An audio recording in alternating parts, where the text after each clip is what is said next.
মৃত্যু চিৰসত্য, তথাপি কিছুমান মৃত্যু হৃদয়ে গ্ৰহণ কৰিব নোৱাৰে।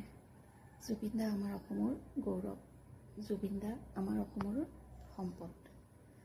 জুবিন দাৰ মৃত্যুৱে অসমৰ গোটেই অসমবাসীৰ জুবিন দাৰ অনুৰাগীৰ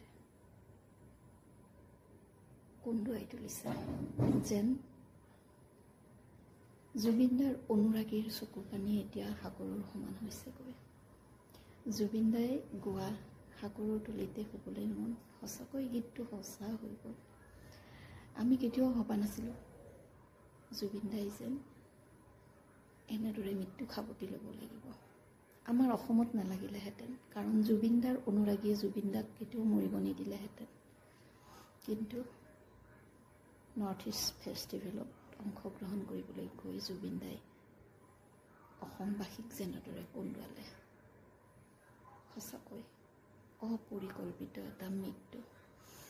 আমি এতিয়াও বিশ্বাস কৰিব পৰা নাই যেন জুবিন দা আমাৰ মাজত নাই। জুবিন দা কেতিয়াও মৰিব নোৱাৰে। কোনে ক'লে জুবিন দাৰ মৃত্যু হ'ল?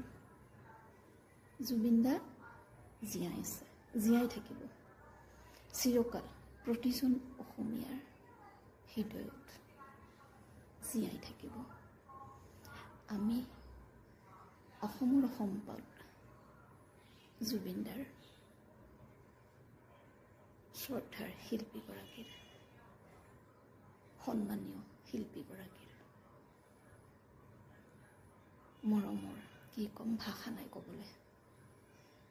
আমি শ্ৰদ্ধাৰ শিল্পীগৰাকীৰ আত্মাৰ শান্তি কামনা কৰি অংকিতা গোটৰ তৰফৰ পৰা 1 মিনিটৰ মৌন ব্ৰত পালন কৰিছোঁ এনেদৰে।